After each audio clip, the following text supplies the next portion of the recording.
Olá, eu sou Thaís Moura e esse é o Poder 360 Entrevista. Estou aqui hoje com o deputado Roberto de Lucena, do Podemos de São Paulo. Ele é secretário de Transparência na Câmara dos Deputados e autor do projeto de lei 4178 de 2019. O projeto de lei procura alterar alguns pontos na Lei de Acesso à Informação, como a inclusão de partidos políticos entre as entidades obrigadas a responder pela lei. Podemos começar, deputado? Claro que sim. Bem? Tá. Primeiro eu queria que você começasse falando um pouco sobre sua trajetória na política. Como que você entrou para esse campo? Por que você resolveu se candidatar em primeiro lugar?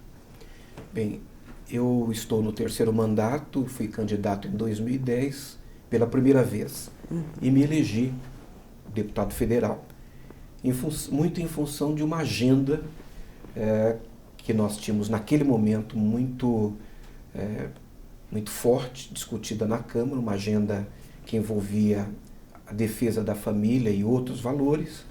Eu também tinha uma ligação muito forte com organizações sociais, com movimentos de proteção aos direitos humanos, movimentos cristãos de defesa dos direitos humanos, e por isso, em função disso, eu estive candidato em 2010. Agora sobre o seu projeto de lei, uma das mudanças que ele propõe é a criação do Instituto Nacional de Acesso à Informação. Mas por que esse instituto deve ser criado, na sua opinião? A Controladoria Geral não é suficiente para fiscalizar? Eu penso que esse instituto deva ser criado porque ele tornará mais ágil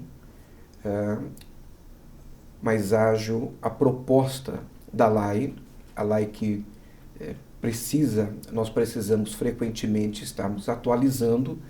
Recentemente nós colocamos uma proposta de atualização, inclusive nela. Estamos trabalhando fortemente nisso a partir da Secretaria de Transparência da Câmara dos Deputados, e eu entendo que esse instituto ele vai agilizar a proposta da LAI, a ligação, a conexão entre que a LAI se propõe e a sociedade civil através das suas organizações sociais. Seu projeto também diz que esse órgão de controle externo ele seria formado por um colegiado. Como que seria composto esse colegiado, como as decisões seriam tomadas e como, na prática, a intervenção aconteceria por meio desse órgão? Ele deve ser formado, segundo a nossa proposta, exatamente permitindo que a participação dessas organizações de controle social. Eu entendo que a participação da sociedade seja imprescindível para nós mantermos o objetivo da LAI para o qual ele foi aprovado.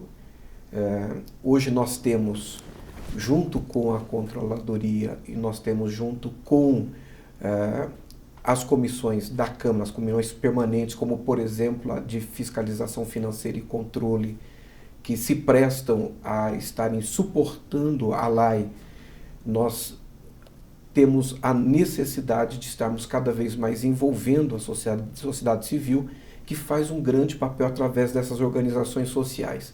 Agora é preciso que haja um instrumento, um canal que legitime, que legalize essa participação, essa conexão, essa relação dessas organizações da sociedade civil. O senhor propõe que os partidos políticos sejam incluídos na Lei de Acesso à Informação. Hoje em dia, eles prestam contas ao TSE e a informação é publicada anualmente. Para você, essa prestação de contas ela é insuficiente? Tem algum problema nisso? Ela é insuficiente. Eu considero que os partidos políticos são organizações privadas. A partir do momento que eles recebem recurso público para a sua manutenção, eles deixam de ser uma organização privada de fato, e eles passam a ser uma instituição pública. Então, sendo uma organização que recebe recursos públicos, eles precisam se adequar à mesma legislação que rege as instituições públicas. Por isso, nós precisamos enquadrar os partidos políticos na LAI. Essa última atualização que nós fizemos quando fizemos a reforma, a mini-reforma eleitoral, ela tirou dos partidos políticos a necessidade de detalhamentos importantes na prestação de contas. Quando nós os enquadramos na lei, nós voltamos a exigir que os partidos políticos sejam mais transparentes em relação à aplicação dos recursos nos contratos que são feitos de prestação de serviços, contratos que são feitos em relação à consultoria, em relação à contratação de pessoal. Entendo que isso seja fundamental e nós estejamos na linha exatamente da expectativa da sociedade. A sociedade não espera menos das organizações e das instituições que recebem recursos públicos. Elas devem prestar contas e, enquadrado na Lei de Acesso à Informação, nós permitiremos que esse acompanhamento seja, inclusive, diário, porque o partido político deverá ter o canal para responder às indagações feitas pelo cidadão, deverá ter um prazo e ele estará enquadrado perfeitamente em todas as balizas da atual Lei de Acesso à Informação. Em janeiro do ano passado, o governo propôs a ampliação do número de pessoas que poderiam decidir sobre o sigilo de dados públicos, mas a Câmara acabou barrando esse decreto. Como que se avalia a reação da Câmara nesse sentido? Você acredita que querer diminuir a transparência é um desejo do governo Bolsonaro ou de governos no geral? O governo Bolsonaro, ele não é hoje o mesmo governo que nós tivemos há um ano atrás. Assim como o presidente Bolsonaro de hoje, ele é uma outra pessoa, é um outro presidente, e o Congresso é um outro Congresso. Mais da metade do Congresso Nacional, no início do ano passado, estava debutando. Houve uma renovação considerável. A postura do Congresso de lá para cá, ela amadureceu consideravelmente. A mesma coisa nós verificamos na postura do governo, inclusive no diálogo com o Congresso Nacional.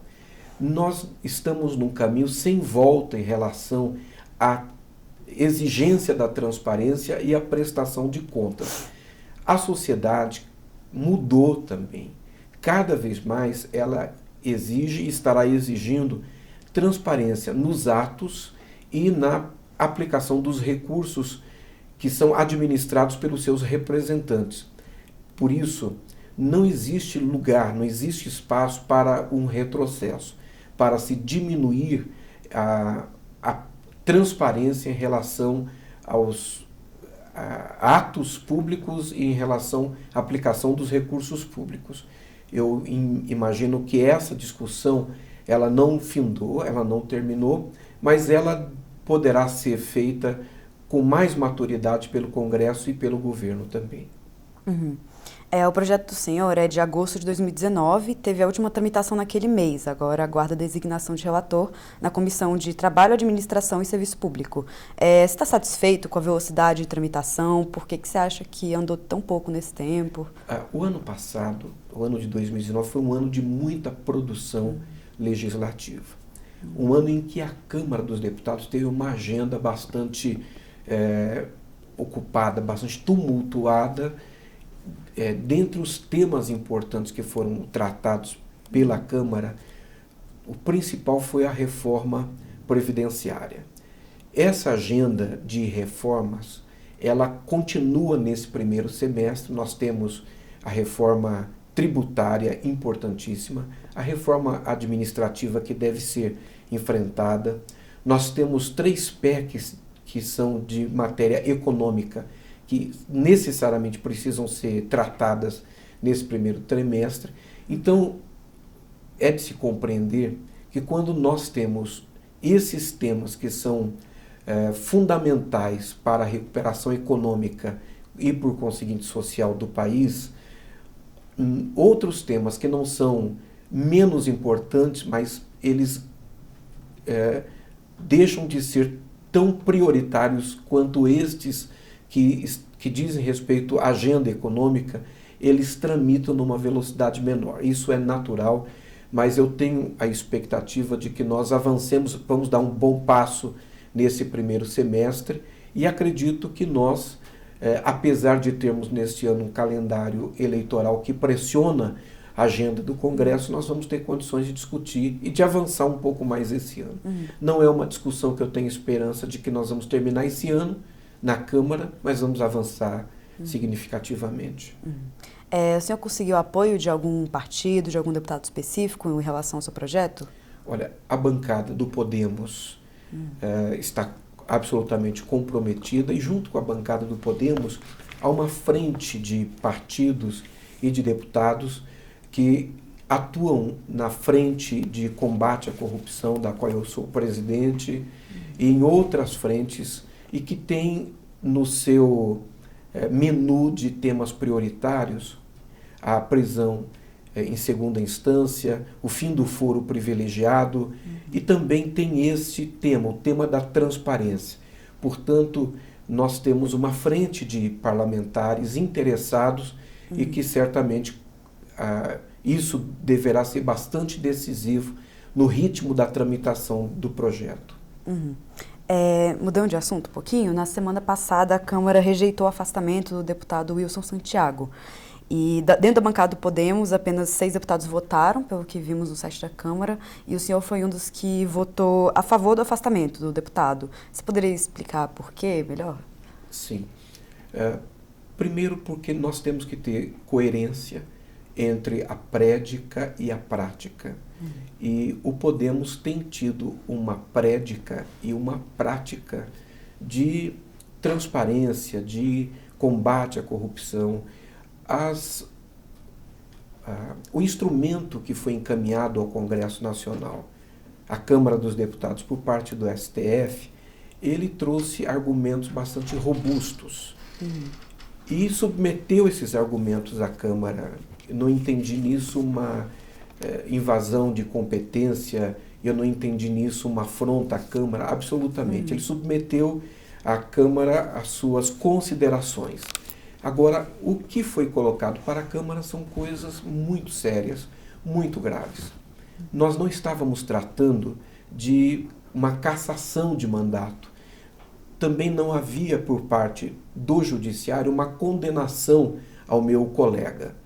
Estávamos tratando apenas de uma suspensão naquele momento, uma pena de suspensão. Eu entendo que isso era muito importante como resposta da Câmara, de posicionamento da Câmara para a sociedade, de que a Câmara dos Deputados ela não é uma fraternidade onde os parlamentares estão simplesmente defendendo os seus colegas porque são seus colegas, mas que nós entendíamos que eram acusações graves e que o deputado Santiago teria toda a condição de se explicar na justiça e oportunamente recorrer ao Conselho de Ética, mas o meu voto e o posicionamento do Podemos, da bancada do Podemos, foi mais no sentido de responder à sociedade de que nós devemos ter tolerância zero para posturas que compreendemos sejam posturas inadequadas, posturas que não têm convergência com o cargo que nós ocupamos, com aquilo que recebemos, com o diploma que recebemos do povo. De novo, não se tratava de cassação, não se tratava de dizer que o deputado era culpado ou inocente, nós não estávamos julgando o deputado, mas o encaminhamento que foi feito pelo STF de afastamento, onde entendemos que ele teria toda a condição de fazer a sua defesa, mas entendemos que a Câmara deveria dar uma boa resposta à sociedade de que a Câmara, está fazendo política de frente para a sociedade, entendendo os recados, as mensagens, entendendo a exigência da sociedade. Eu respeito a decisão que foi tomada por maioria no plenário. Sim. Antes de a gente passar para as perguntas curtas e rápidas do final, eu queria saber quais projetos que o senhor tem em mente para apresentar nesse primeiro semestre ainda. Se tem alguma coisa nova, alguma novidade que poderia adiantar um pouco? Bom, eu penso que é importante falar sobre o primeiro discurso que eu fiz agora na retomada dos trabalhos legislativos, quando eu novamente desafiei o plenário da Câmara, baseado num projeto que eu tenho de 2017 de acabarmos com o fundo partidário. Eu defendo a extinção do fundo partidário. Diferente do fundo eleitoral, que financia a democracia, e que neste momento que nós decidimos que não há financiamento privado na campanha, é uma garantia de equilíbrio no processo eleitoral, de forma que seja possível que qualquer candidato, além dos ricos e famosos, tenham chances reais de uma disputa eleitoral. Diferente disso, o fundo partidário, que é uma contribuição compulsória de todo o contribuinte brasileiro para um fundo que patrocina, que financia todos os partidos de A a Z, incluindo-se aí aqueles que defendem uma agenda completamente diferente daquele que contribui, que participa do financiamento partidário. Eu entendo que o partido político ele deve ir para a sociedade, convencê-la da sua relevância, conseguir filiados que se identifiquem com a sua proposta e com a sua doutrina, e esses filiados ao partido, na mesma premissa que nós aplicamos para acabarmos com o imposto sindical compulsório, os filiados a cada partido político participam do financiamento e da manutenção do seu partido político. Portanto, nós começamos uma guerra com apoio de diversos deputados para que nós possamos fazer uma revisão em relação ao fundo partidário. Eu entendo que ele não é justo, eu entendo que ele não é democrático, entendo que ele não seja republicano e entendo que nós precisemos urgentemente voltar a discutir o fundo partidário, e a minha luta com essa proposta legislativa é que nós possamos extingui-lo. Como que esse seu apelo foi recebido na Câmara no início dos trabalhos agora? Porque esse projeto foi apresentado em 2017, não é? 2017. 2017 e está parado há relativamente um certo tempo. Como você acha que essa vai ser a prioridade dos deputados agora? Não é um tema prioritário. Mas nós temos, com a renovação que ocorreu na Câmara dos Deputados, nós temos um ambiente muito mais favorável do que tínhamos na legislatura anterior para discutirmos essa proposta efetivamente, e eu tenho a expectativa de que nós possamos aprová-la. O fundo pelo financiamento da democracia, não entendo que ele seja, nesse momento, dispensável em função do ambiente que nós temos. Penso que ele deve ser condicionado a uma reforma partidária. No entanto, o fundo partidário eu o entendo como um assinte ao contribuinte, um assinte à sociedade brasileira, e entendo que nós temos ambiente com o número de deputados que estão de primeiro mandato e que trazem muito fresco o diálogo que tiveram com as suas bases quando foram eleitos. Entendo que nós temos ambiente para fazermos a discussão e uma chance de termos sucesso nessa discussão. Bem, agora a gente, para encerrar aqui, ia passar para algumas perguntas curtas e rápidas. É um procedimento que sempre fazemos com os convidados aqui do estúdio. São temas que sempre tem muita controvérsia. As respostas podem ser curtas ou maiores, dependendo da sua vontade. Podemos começar? Claro. Tá. Primeiro, você é a favor de liberar o aborto em mais casos do que a legislação atual prevê? Não. Não? A favor ou contra descriminalizar o consumo recreativo de drogas consideradas mais leves? Contra. Contra. A favor ou contra uma lei que dê autonomia política e operacional ao Banco Central? Eu sou a favor. A favor ou contra flexibilizar a regra para o porte de armas? Eu sou contra. Nesse caso, faço apenas a restrição das áreas de fronteira, aquelas áreas mais afastadas, onde a presença do Estado ela é mais limitada e é mais difícil. A favor ou contra o projeto do Escola Sem Partido? Eu sou contra. A favor ou contra a redução Perdão, eu sou a favor do Escola Sem Partido. Ah, sim. Desculpe. Entendi. A favor ou contra a redução da maioridade penal? Eu sou a favor da redução. Ok.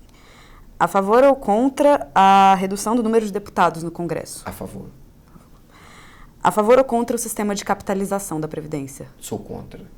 E contra em função da experiência que nós vemos em países como, por exemplo, o Chile, que é usado como uma referência pela equipe econômica e que, na verdade, é um ambiente, é um lugar que não deu certo. O número, inclusive, de suicídios no Chile, em função de pessoas que perderam drasticamente sua capacidade de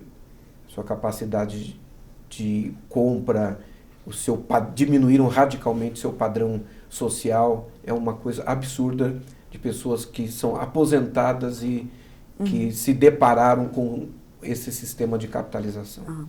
É a favor ou contra que as igrejas tenham imunidade tributária? Imunidade, sou a favor. Sim. Eu sou contra que as igrejas recebam qualquer tipo de subsídio. É contra, mas a favor delas... Da imunidade eu sou favorável nos termos de hoje. Agora, sou contra o que se pretendeu fazer recentemente, que é oferecer algum tipo de subsídio.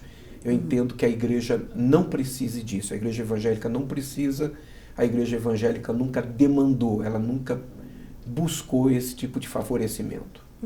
Entendi. Agora as perguntas acabaram. A nossa última pergunta de hoje é mais para o aniversário de 5 anos do Poder 360, que a gente está completando 5 anos agora, esse ano. E a gente é um veículo de comunicação que pratica o jornalismo independente, né, do ponto de vista editorial e financeiro.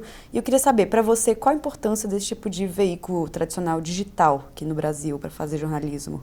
Olha, absolutamente necessário. Nós estamos vivendo, inclusive, uma transição de todo o modelo de jornalismo no Brasil e no mundo.